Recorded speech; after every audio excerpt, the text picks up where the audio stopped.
saya Felda Menolongku dari Prodi Ilmu Kelautan Universitas Oso Pontianak. Baik, di video kali ini saya akan menjelaskan materi tentang gerak tetap oseanografi. Nah, yang dimana gerak tetap oseanografi ini merujuk pada gerakan massa air laut yang memiliki pola yang relatif konstan dan dapat diprediksi seiring waktu. Baik, lebih lengkapnya saya akan menjelaskan pada slide selanjutnya. Baik, untuk penjelasan saya mulai itu dari chapter 13 yang dimana judul chapter ini adalah viskositas pusaran konstan. Nah, meskipun pendekatan ini tampak seperti langkah mundur dibandingkan dengan analisis dimensi, pendekatan ini mungkin memiliki dua tujuan. Di satu sisi, pendekatan ini menetapkan besaran pasti ada viskositas eddy, dan di sisi lain, distribusi vertikal arus dapat diturunkan dengan cara relatif yang sederhana. Beta sama dengan U0 dibagi W, usaha atau energi. Nah, koefisien beta ini sering disebut sebagai faktor angin. Pengetahuan tentang faktor ini sangat kabur. Data lama yang menghubungkan kecepatan permukaan dan kecepatan angin dirangkum secara singkat oleh Devon pada tahun 1961 secara teoritis dari solusi Ekman untuk lautan tak terbatas berikut ini. U0 sama dengan tau dibagi akar dari F kali K dengan asumsi sebanding dengan kecepatan angin W. U0 sama dengan beta 1 kali W dibagi akar dari sinus V sama dengan W kali beta. Dengan demikian, 3.86 menunjukkan variasi beta sepanjang garis lintang geografis. Data yang dikumpulkan oleh Krasiuk dan Sauskan pada tahun 1970 dan pengukuran yang dilakukan oleh Tomczak pada tahun 1964 menunjukkan ketergantungan beta pada kecepatan angin kecil 0,015, besarnya tumbuh hingga 0,03, 0,04 pada kecepatan angin 30 meter per detik. U sama dengan 1 per rho K dikali tau S arah X dikali H minus Z ditambah G per K dikali setengah dari H kuadrat minus Z kuadrat dikali turunan parsial zeta terhadap X. V sama dengan 1 per rho K dikali tau S arah Y dikali H minus Z ditambah G per K dikali setengah dari H kuadrat minus Z kuadrat dikali turunan parsial zeta terhadap Y. Dengan mengintegrasikan 3.89 dan 3.90 dari permukaan laut ke dasar laut dan kemudian memasukkan fungsi aliran melalui 3.25 diperoleh komponen lereng laut. Turunan parsial zeta terhadap X sama dengan negatif 3 per 2 rho G H dikali tau S arah X ditambah 3 K per GH pangkat 3 dikali turunan parsial P terhadap Y. Turunan parsial zeta terhadap Y sama dengan negatif 3 per 2 rho GH dikali tau S arah Y dikurung 3 K per GH pangkat 3 dikali turunan parsial P terhadap X. Tujuan dari prosedur di atas adalah memperkenalkan komponen kemiringan dalam 3.89 dan 3.90 sehingga pada akhirnya arus di permukaan bebas akan menjadi fungsi tegangan dan beberapa parameter lain, tetapi bukan kemiringan yang sulit diperoleh. Turunan parsial zeta terhadap X sama dengan negatif 3 per 2 dikali 1 per GH dikali tau S arah X. Turunan terhadap parsial zeta terhadap Y sama dengan negatif 3 per 2 dikali 1 per GH dikali tau S arah Y. Ketika 3.96 diperkenalkan di 3.89 dan 3.90, komponen kecepatan di permukaan bebas menghasilkan U sama dengan H per 4 rho K dikali tau S arah Z. V0 sama dengan H per 4 rho K dikali tau S arah Y. Akhirnya memasukkan 3.97 ke dalam 3.88. Turunan parsial zeta terhadap X sama dengan negatif 1 per rho GH dikali tau S arah X dikurang F per GH dikali turunan parsial Pi terhadap X. Turunan parsial zeta terhadap Y sama dengan negatif 1 per rho GH dikali tau S arah Y dikurung F per GH dikali turunan parsial Pi terhadap Y. Dengan menerapkan teknik diferensi, silang dan memecahkan persamaan fungsi aliran di cikungan dengan kedalaman seragam seperti yang telah kita lakukan sebelumnya, diperoleh hasil sama, yaitu turunan parsial Pi terhadap X sama dengan 0, turunan parsial Pi terhadap Y sama dengan 0. Oleh karena itu, sistem 3.104, 3.105 direduksi menjadi turunan parsial zeta terhadap X sama dengan negatif 1 per rho GH dikali tau S arah X. Turunan parsial zeta terhadap Y sama dengan negatif 1 per rho GH dikali tau S arah Y. Tetapi dalam kasus ini jika 3.105 E6 dimasukkan ke dalam 3.102 dan 3.103 masing-masing, maka tidak akan memberikan masukan apapun karena H ketika komponen H 3.106 menghilang. K sama dengan gamma per beta kuadrat dikali W kuadrat per F. Sekali lagi, 3.109 cukup mirip dengan ekspresi 3.83, meskipun cukup jelas bahwa CD tidak sama dengan konstanta yang digunakan dalam 3.109 karena fenomena yang mendasari memiliki sifat yang berbeda. Ekspresi 3.109 menggambarkan pertukaran momentum di seluruh lapisan Ekman, sedangkan 3.83 hanya berlaku di bagian luar lapisan yang sama.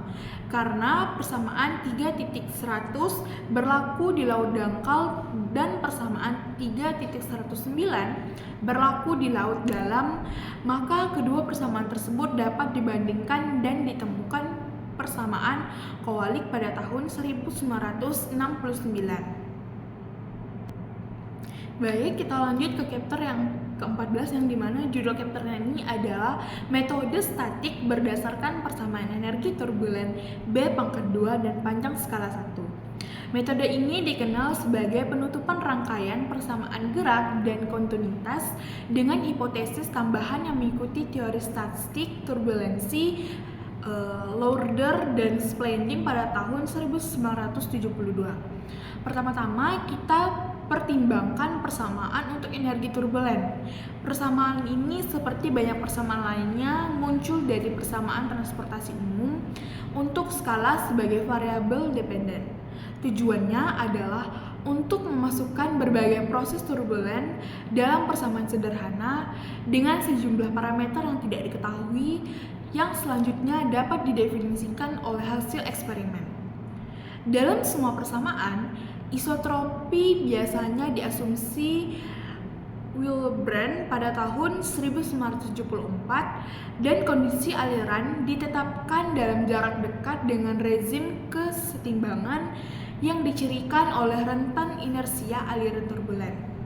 Aliran laminar turbulen, intermittent, atau aliran gelombang internal dapat dijelaskan oleh persamaan transportasi, tetapi diperlukan beberapa pekerjaan untuk menerapkan postulan yang diambil dari turbulensi dekat dinding ke dalam kondisi samudra.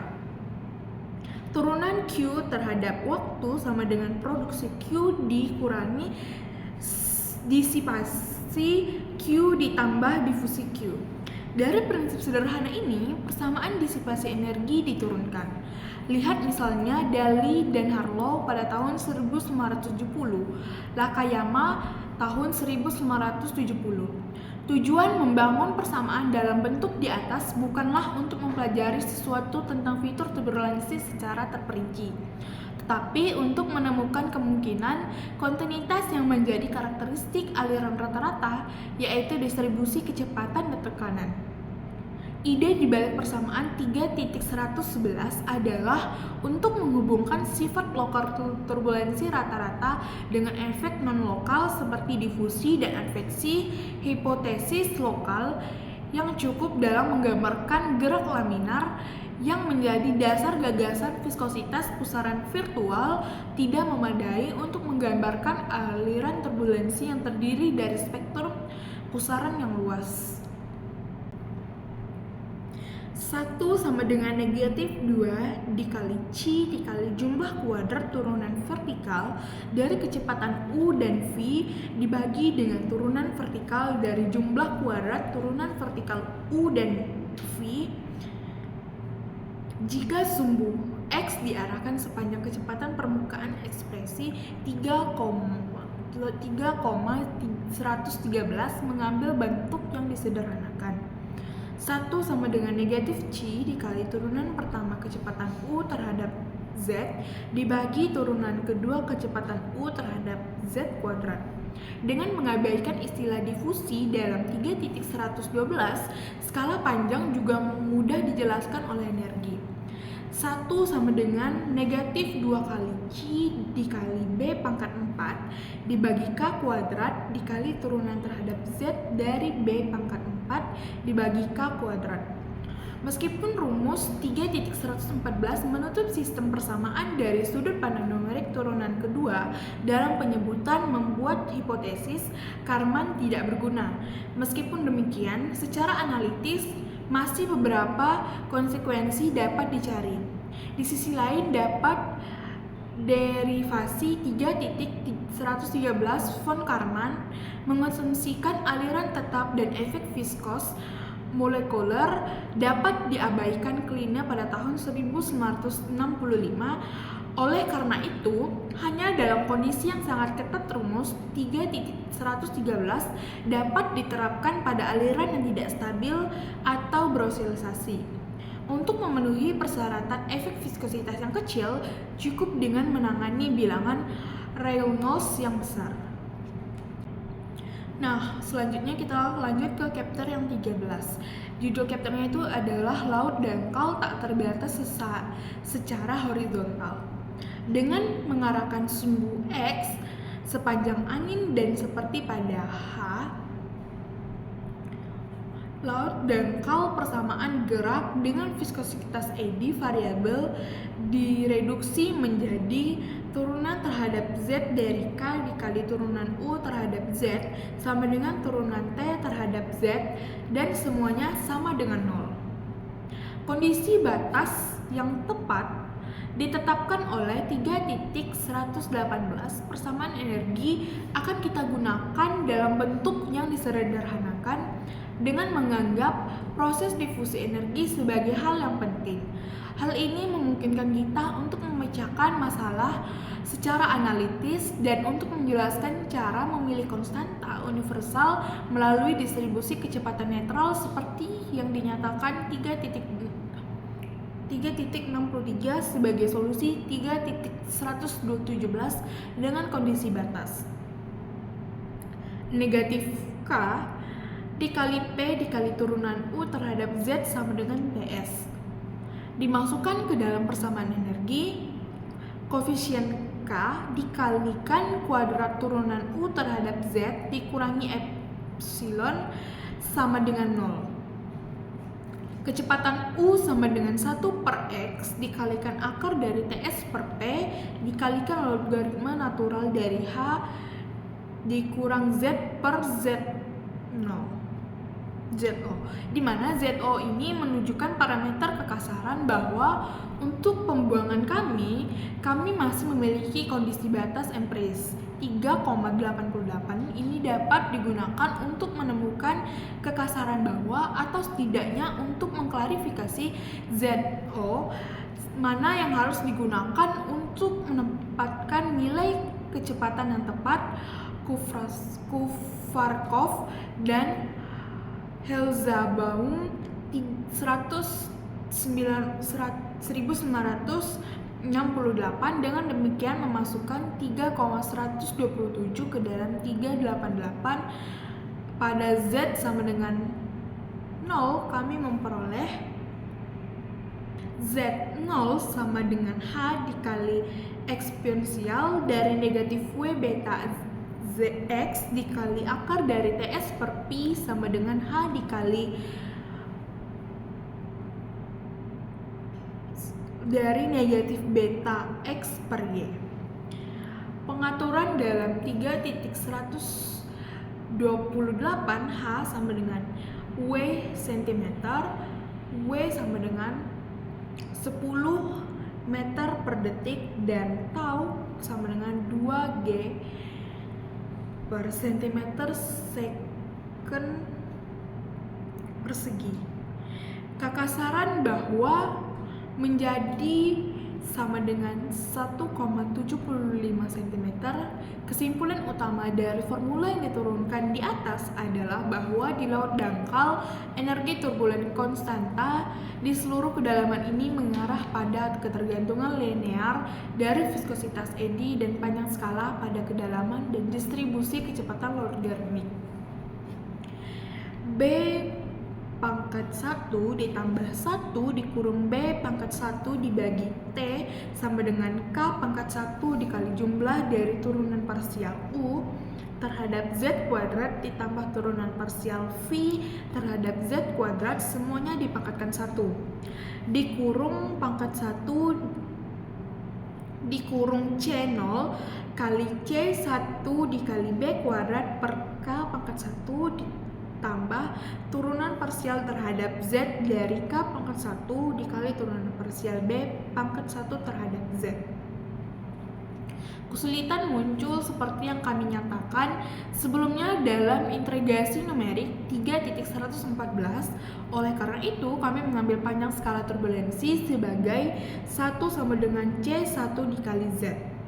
Dengan pilihan posterior C1 dari kondisi 3,84 koefisiensi viskositas eddy dan disipasi dihitung oleh 3,61. Hasilnya diplot pada gambar 29. Di sini nilai energi B adalah konstanta di seluruh kedalaman dan distribusi viskositas eddy hampir linear. Sedangkan pengembangan larutan steady state disajikan oleh plot pengembangan larutan steady state disajikan oleh plot setelah 5 menit, 2 jam, dan 5 jam integrasi. Hasilnya dibandingkan dengan solusi analitik sebelumnya yang ditunjukkan pada gambar 29 oleh garis-garis putus-putus dalam kedua kasus distribusi kecepatan dan energi cukup dekat. Tetapi dalam pola viskositas eddy menampilkan perbedaan yang jelas, terutama di sekitar permukaan bebas. Kehadiran istilah difusi melibatkan oleh karena itu perbedaan yang pasti dalam larutan.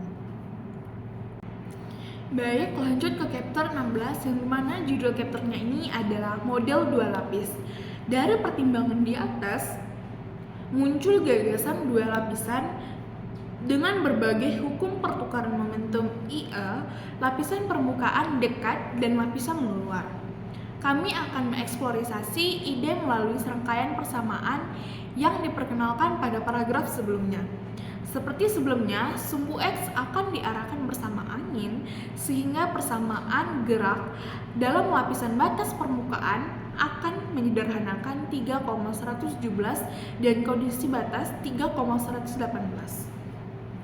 Di bagian bawah, lapisan permukaan Z sama dengan delta kelangsungan kecepatan dan stres dengan mengasumsi dalam lapisan permukaan hukum linear untuk viskositas eddy, dan dalam lapisan luar viskositas eddy konstan K delta, hukum keseluruhan dapat diwakili sebagai K sama dengan K delta ditambah C kali V bintang dikali delta minus Z sama dengan K delta ditambah C akar dari tau sub S per rho dikali delta minus Z. Solusi dari 3.117. U sama dengan U0 ditambah 1 per C dikali akar dari tau sub S per rho dikali logaritma natural dari pecahan pembilangannya K delta ditambah C kali akar dari tau sub S per rho kali delta minus Z K delta ditambah C akar dari tau sub S per rho dikali delta. Karena itu, hukum logaritma yang dimodifikasi. Gambar tersebut menunjukkan 3 grafik yang menggambarkan perubahan 3 parameter aliran terhadap kedalaman air H dalam satuan meter M pada berbagai waktu 5 menit, 2 jam, dan 5 jam. Nah, di sini saya akan menguraikan satu persatu grafik dari kiri ke kanan. Yang pertama itu grafik kiri, ini adalah hubungan antara kecepatan aliran U dan kedalaman H. Sumbu X kecepatan aliran U dalam satuan cm per second.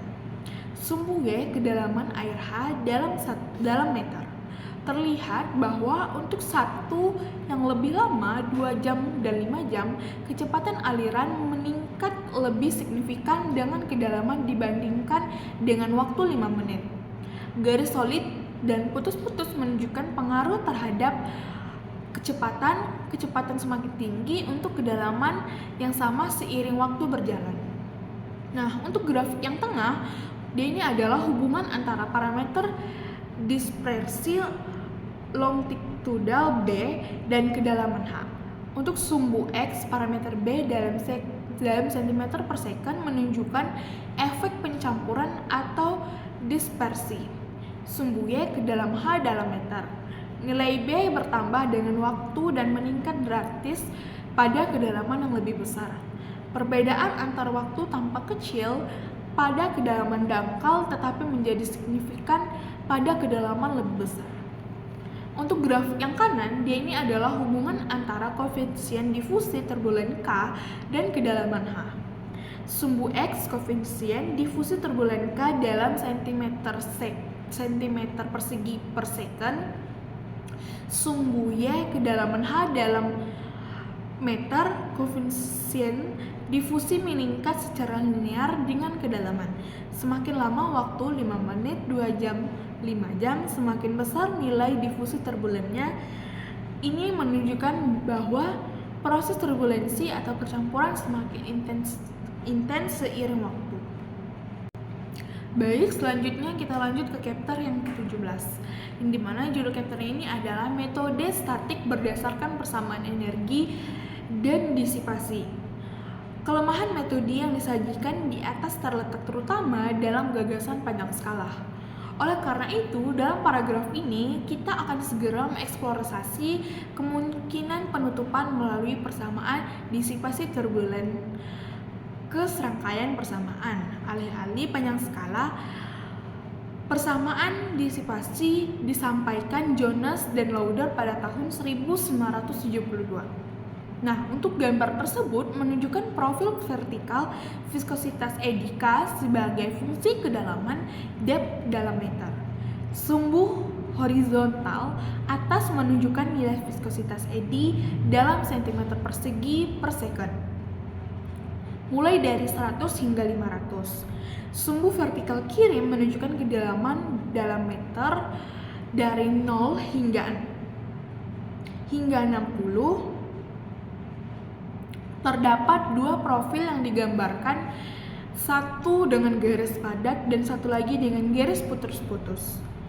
Garis padat menunjukkan viskositas eddy yang relatif konstan sekitar 100 cm persegi per second dari permukaan hingga kedalaman 62,5 meter. Sementara itu, garis putus-putus menunjukkan viskositas eddy yang meningkat dari sekitar 100 cm persegi per second pada kecepatan sekitar 12 meter hingga mencapai puncaknya di sekitar 472 cm persegi per second pada kedalaman 6,4 meter. Kemudian menurun kembali ke sekitar 100 cm persegi per second pada kedalaman 62,5 meter. 1,38 dikali K kali epsilon per B kuadrat dikali buka kurung turunan parsial U terhadap Z kuadrat ditambah turunan parsial V terhadap Z kuadrat tutup kurung ditambah turunan parsial terhadap Z dari K kali turunan parsial epsilon terhadap Z dikurung 1,4 dikali epsilon kuadrat per B kuadrat sama dengan 0. Kami mulai lagi dengan memecahkan masalah di laut dangkal dengan memasukkan disipasi 3.147 dalam serangkaian persamaan untuk solusi numerik 3.147. Kami akan mengembangkan skema numerik eksplisit dengan cara yang telah dilakukan untuk persamaan energi 3,129. Untuk memulai dengan persamaan yang tidak diketahui, ada baiknya membandingkan hasil yang diturunkan oleh 3.147 dan hasil sebelumnya dari hipotesis panjang skala.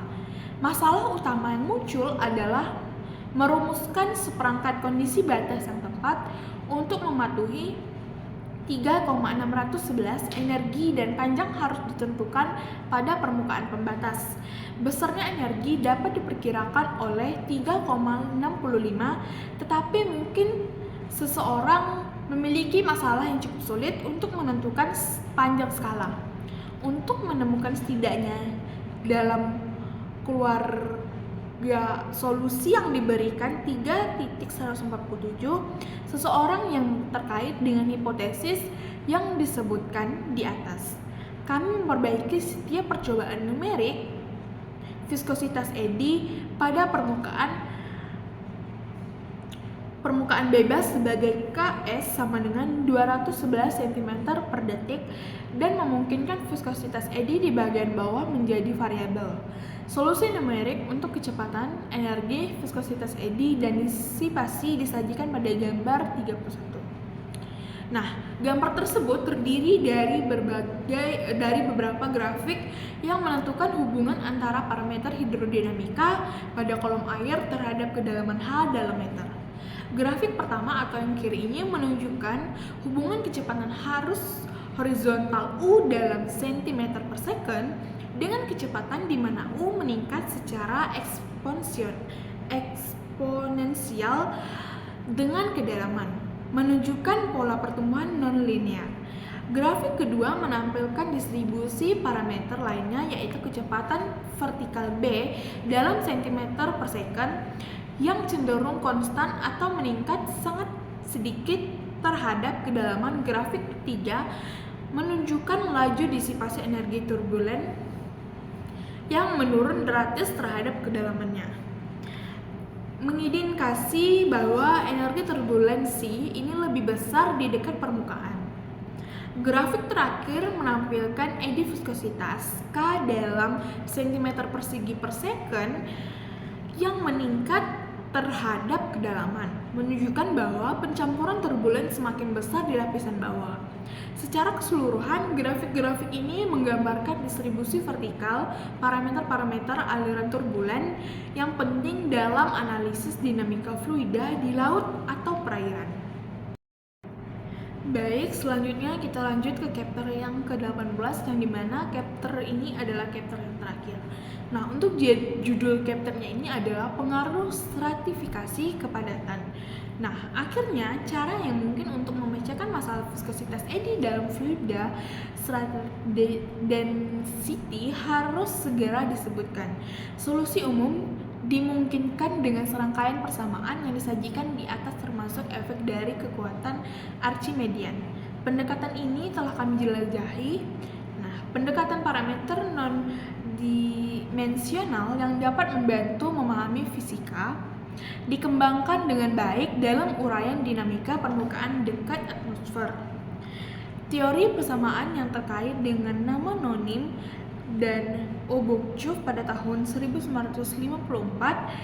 dieksploitasi secara luas di mana meskipun teorinya memberikan petunjuk tertentu dalam memahami gerakan mantap, pengobatan proses yang tidak stabil masih sangat tidak jelas.